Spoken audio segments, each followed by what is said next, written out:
let's check in with the listeners. Hey, listeners. Hey, listeners. What's up, listeners? Remember, you can always reach us at the email address gamescoop@ign.com, just like Steve Paul did. I know. Steve Paul, He's got two first names. Don't trust him. No, not a fan of this at all. He wants to know, why are there so many sequels this generation? Next year, 2015 will be the third year of this generation of consoles, or at least the third holiday season. Right? We will allow that. The Xbox 360 kicked off the previous generation in 2005, making 2007 the third year of the previous generation. He's giving us a history lesson here. Yeah. In 2007, we were treated to many amazing new IPs, such as Crackdown, BioShock, The Witcher, Crysis, Assassin's Creed, Mass Effect, and Uncharted. These new franchises jump-started the generation, and their sequels filled the following years.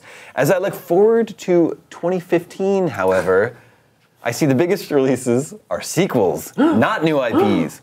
The biggest releases of the year will be Witcher 3, Arkham Knight, Mass Effect 4, Crackdown 3, Uncharted 4, Rainbow Six Siege, Halo 5, and Rise of the Tomb Raider, which are all sequels. I could be wrong about this trend, but if I'm not, what is causing this trend? Money.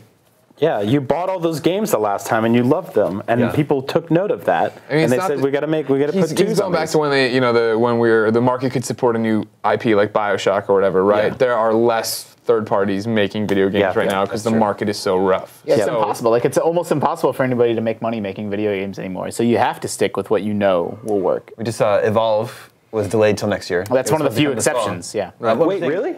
Yeah, it was delayed till February. Yeah. But I'm saying everyone's really excited for it, but it's going up. It's a new IP going up against a bunch of well-estabed brands like Assassin's Creed, Call of Duty, even like Alien. So it's like maybe that was smart to push it back into next year.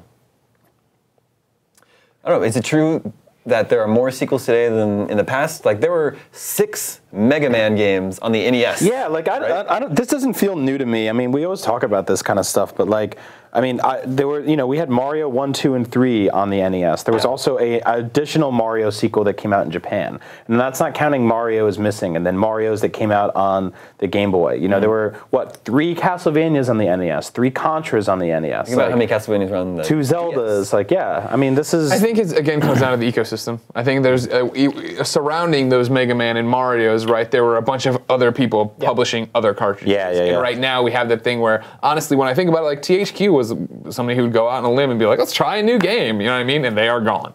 And it's like there are other publishers like that. Yeah. There just aren't, it's what we always talk about, right? You have the AAAs and then you have the indies. There's that's what I was going to say. There are a lot of really good new IPs I can think of this year, but they're like Shovel Knight, Super Time Force, Transistor, Child of Light. Like they're just.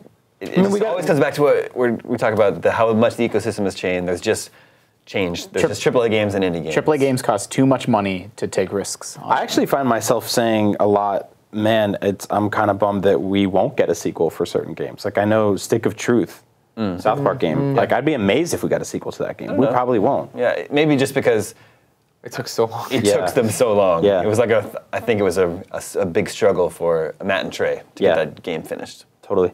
There was Titanfall, huge new IP this year. Right. But I don't know. People seem to be asking the question, what happened to Titanfall? Like, it didn't have the legs that people thought it would. Yeah. The online community has definitely fallen off in that game. Yeah, you talk to Fredo about it. I mean, he can give you a million reasons, and it's stuff that Respawn's working to fix, right? Like trying to make that more of a competitive landscape and keep people coming back. But when you don't have that at launch, right, you lose people, and there's this drop off, and it's really hard to get people back. Now, when Titanfall 2 comes out, and people see that thing, and it's got everything. Well, sure, expanding to other platforms for sure will help out. But when you get to come out of the gate and be like, we have private matches, and we have this and this ranking system. Have you guys seen the stories on the subscription numbers for Warcraft? Like, that's our next topic. Oh, great! Awesome. Teeing you up. We're just really doing really well with our segues here today.